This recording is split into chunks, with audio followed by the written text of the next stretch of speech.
En façade, le RN revendique une victoire, mais dans le fond, le RN n'a rien fait. Le projet de loi immigration, ça a été une séquence très compliquée, autant pour les députés que pour le gouvernement.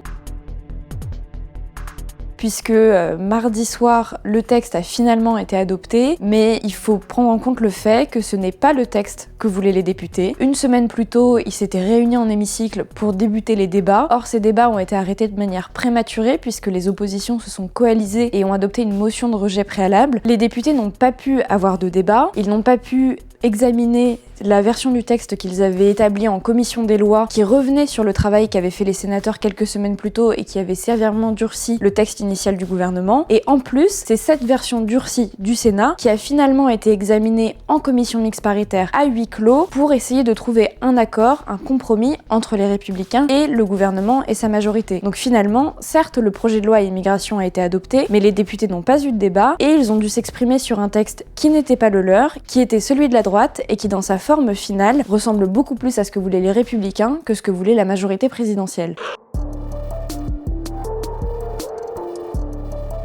Le Rassemblement national, ces derniers jours, a beaucoup parlé d'une victoire idéologique qui serait due au fait que l'accord issu de la commission mixte paritaire signe un texte de droite, du moins beaucoup plus à droite que le texte initial, et qui a la patte des Républicains, puisque les Républicains en revendiquent une forme de paternité. Dans l'hémicycle, le Rassemblement national a décidé de voter pour ce texte, tant, selon les explications des membres du RN, il rentre dans ce que veut faire Marine Le Pen. Marine Le Pen a dit que c'était quand même une petite loi, mais que ça correspond en partie aux idées du Rassemblement national. Mais il faut quand même souligner le fait que depuis le début, le Rassemblement national a beaucoup changé d'avis. Ce texte, qui ressemble très fortement à ce qu'il était au Sénat, n'avait pas été soutenu par les sénateurs du Rassemblement national quand il était en hémicycle dans la chambre haute. Encore récemment, le Rassemblement national ne savait pas s'il allait s'abstenir, voter contre, voter pour. Certains cadres du groupe disaient même qu'il y avait du bon dans les trois options. En façade, le RN revendique une victoire, mais dans le fond, le RN n'a rien fait concrètement pour ce qui figure dans le texte, c'est-à-dire que le RN n'a pas fait passer d'amendement, le RN n'avait pas un rôle capital dans les négociations qui se sont menées en CMP, c'était bien les Républicains qui avaient ce rôle, et donc ils arrivent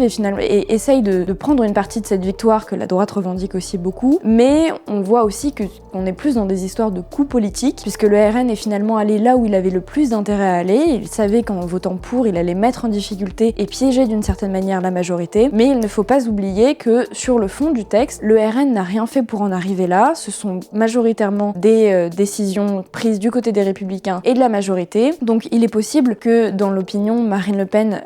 ait un certain gain finalement à l'issue de cette séquence, mais le Rassemblement national a aussi montré à quel point il pouvait agir par opportunisme.